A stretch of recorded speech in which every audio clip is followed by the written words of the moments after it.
Ça roule. L'air de la ville rend libre, dit un vieil adage. Au bout des faubourgs, le flâneur solitaire capte l'énergie sauvage du ciel et des grandes roues, tandis que la ville, au but transitoire, construite pour le flux et le capital, est une onde dont les flots ne reculent jamais. Au rond-point, le manège des conducteurs solitaires, l'inflation criante des roues magnétisées de leurs véhicules obèses, dans l'accélération de leur course au progrès, au changement et au spectacle.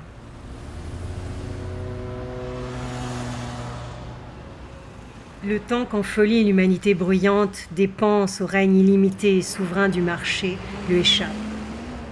Elle ignore la voie de fer des grandes roues à aube, des colosses rouillés, avatars tressés de divinités disparues. De nombreux élus louent le potentiel sportif des skateparks, censés dynamiser les villes mortes et surtout assurer la cohésion sociale. À l'automne 2017, un nouveau skatepark à 450 000 € sera conçu en plein cœur de la cité sur le port de la Rabine, comprenant une trentaine de modules fixes répondant aux normes de sécurité, en béton coulé traité anti-bruit, avec garde-corps, règlement et surveillance 24 heures sur 24. Cette vitrine animée de 1500 m² à destination tant de pratiquants assermentés porteurs de hoodies au logo culte de streetwear qu'à de très jeunes trotteurs en goguette viendra complémenter la version bankable street art subventionnée par le mécénat d'entreprise et surtout évincera l'ancien skatepark de Carcado situé sur une zone sensible classée prioritaire. Marquant leur rejet d'affiliation à une société de Mickey Mouse et Picsou qui exploite la crédulité en engrangeant de ronds bénéfices, quelques freeriders ont depuis quelques années trouvé refuge à la périphérie des galaxies, en bout d'impasse où les étoiles tournent plus vite. L'émoticône, psychédélique pilule du bonheur, initialisée OG, semble l'antidote d'une histoire qui ignore le mauvais infini de sa spéculation cosmique, entasse ses ruines, exile ses victimes.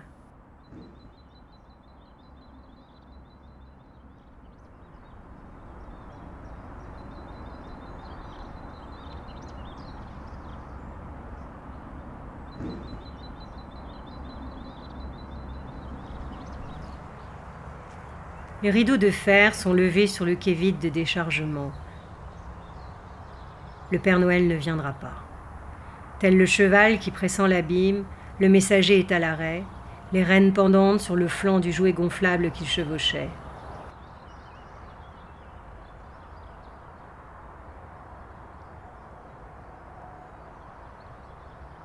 Le visage de la modernité foudroie M. K d'un regard immémorial.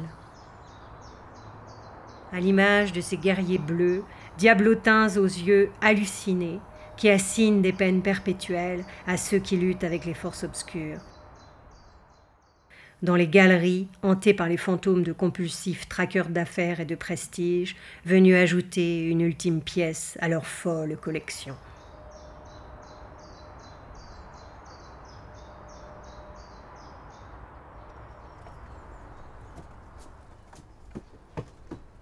Collecteur de fragments, conquérant de points de vue et images du monde, de manifestes modernes subversifs, le pirate qu'une tempête arracha de la terre franchit le seuil.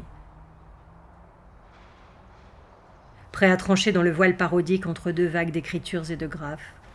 Armé de bravoure, toute ardeur et prière, il entre dans des temps plus lents, ceux de la lecture du grand poème enfoui du monde, explorateur clandestin d'un texte contre-culturel qui aurait le pouvoir de mettre de la couleur aux lettres et du rythme au monde.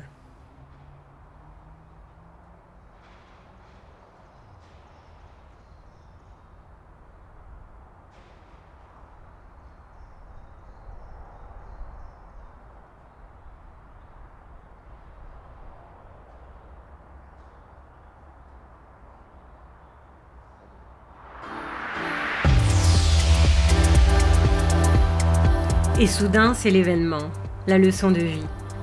Les riders poursuivent une déambulation faite de fuites, de sauts, de passages, de traversées. Leurs corps machines, instruments de langage, maintiennent une pression de vie, éludent la clôture du temps, disposent dans l'itinéraire des bons retours à zéro. Leur balai rend le temps plus labile. La recherche de la figure juste est un objet de conquête optimiste.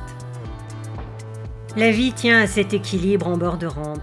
Trouver la juste vitesse pour exécuter au centième de seconde le saut le plus pur, pour se libérer, s'alléger quelques secondes de l'attraction qu'exerce la planète. La vie tient à gérer l'équilibre et la chute, explorer la gravité.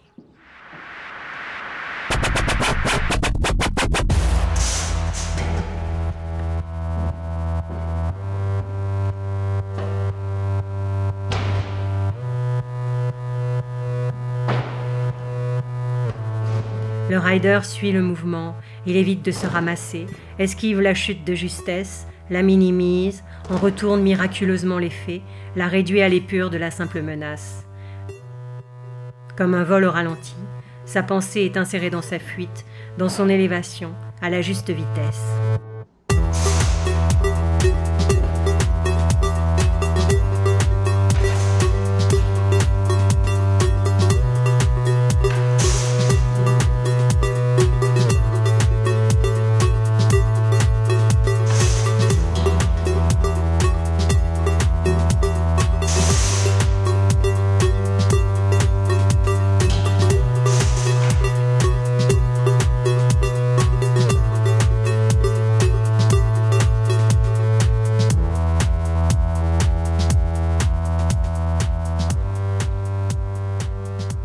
L'analphabète de demain ne sera pas celui qui ignore l'écriture, mais celui qui, à l'heure où la dimension du merveilleux et du vertige de la modernité semble perdue, sera inapte à déchiffrer le flux incessant des images.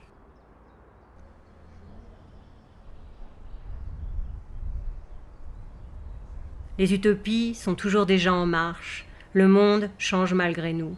En se contentant d'en prendre le pouls, sans entrer à son tour dans le flux, par manque de courage de s'affronter au vide, à la fin de l'hallucination, de l'illusion, l'humanité qui se croit l'univers vivra dans sa prison où l'espoir de la sortie de la nuit de la barbarie ne sera plus.